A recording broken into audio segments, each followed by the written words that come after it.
Hey, you doll. Carol, the waitress. That's me. I got your address from the doctor's bill, and I'm really sorry about the hour. While I was working, couldn't you just put this in a thank you note? That's not why I'm here. Although it's been really nice to talk to a doctor about Spencer. Well, note. Put it in the note. Why did you do this for me? So you come back to work and wait on me? You know how weird that sounds? I think you did this because... Are you waiting for me to say something? What sort of thing do you want? Look, I'll be at the restaurant tomorrow. This can't wait till tomorrow. This needs to be cleared up tonight. What needs to be cleared up? I'm not going to sleep with you. I will never sleep with you. Not ever. Oh. Well, we don't do the no sexos till 9. I'm not kidding. Okay. Anything else? Just how grateful I am. So you'll be at work tomorrow? Yeah.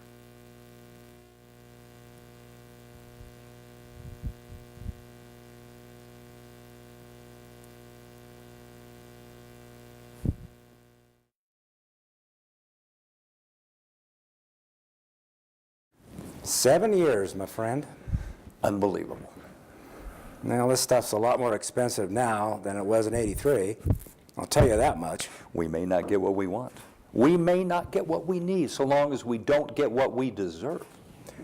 Well, congratulations, Congressman. Say, where's Palmieri? I thought he'd be down here watching his racehorse come in. He's going away tomorrow. Yeah, he's some piece of work. Now, Timmy, you don't know the half of it. How much do you know? More than you? Let's see, he's got a hammer lock on a few union locals. You don't run a carting company in town without him being involved. His wife's got a quote-unquote catering service. Nice contracts, half the hospital in the state. Wouldn't know Jell-O from Salisbury steak. I don't know how you do it, Pete. Me, I'd be nervous. I can handle it. We have an arrangement. Go along, get along? He knows the parameters. What if he wants to change them? Not going to happen. It's not going to happen. I'm not some puny local official taking envelopes from the guy. What do you mean? I'll tell you a story.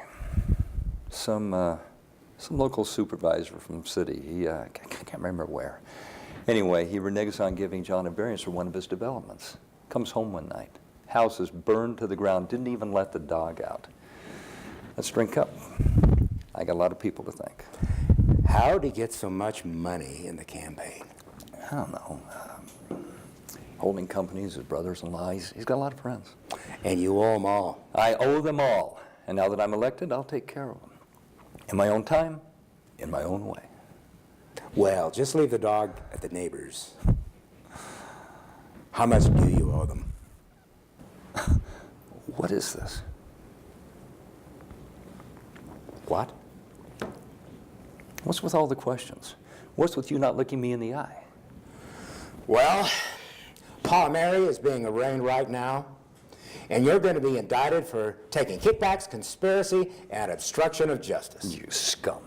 You set me up at justice. Why did you do that to me? It's a lie. I'll deny it. I'll deny this conversation ever took place. Oh, yes, it did. Just say cheese. You tell me about justice. You tell me this has nothing to do with me getting Diana. It has nothing to do with me coming out ahead of you, you self-righteous pig.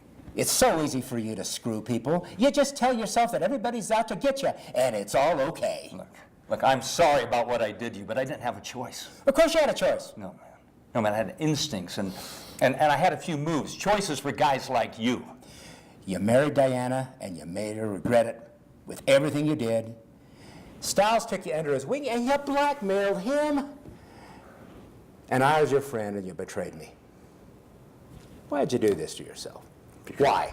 I needed more than you were able to give. You, Diana, or any one person. They say that great men are surrounded. They're embraced by thousands of people. Well, I want to be great. So you sacrificed a few to deal with the many. They believe in me down there, and you can't take that away. They won't let you.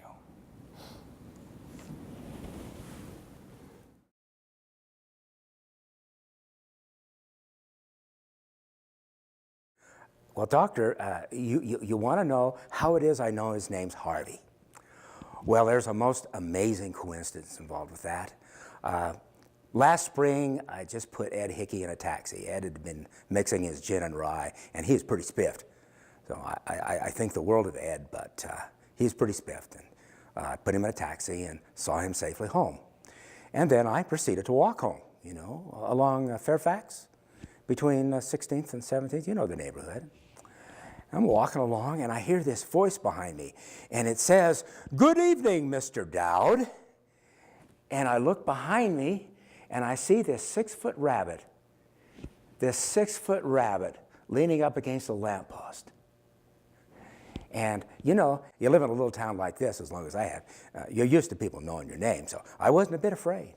And I walked over to him, and we proceeded to have a conversation. And the first thing he says to me is, "Well, if I don't miss my guess, Ed Hickey was pretty spiffed." And I said to him, "Oh, you're right, Ed Hickey was really spiffed."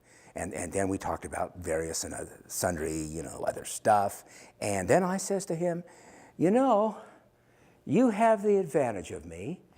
You know my name, but I don't know yours." And he fires right back at me and he says, "Well, what name do you like? What's your favorite name?" And I says to him, and I've always been kind of partial to the name Harvey, don't know why, but I always have been. And I says to him, "Harvey, that's my favorite name." And he says to me, "What a coincidence, Harvey's my name." And then let's see, you wanted to know what it is we do. Well, we mostly hang around bars, you know, have a drink or two. Nothing wrong with that, you know. And sooner or later, the other people in the bar come up to me and they say, "You know, we don't know your name, mister, but you seem like a mighty fine fellow." And at times like this, Harvey and I feel real good. You feel warm all over, you know. And the people tell us the terrible things they've done and the wonderful things they plan to do, because nobody brings anything little into a bar. And eventually, I introduce them to Harvey. And he is greater than grander than anything they can offer me. We don't usually see those people again. But when they leave impressed. Oh, Harvey, come on.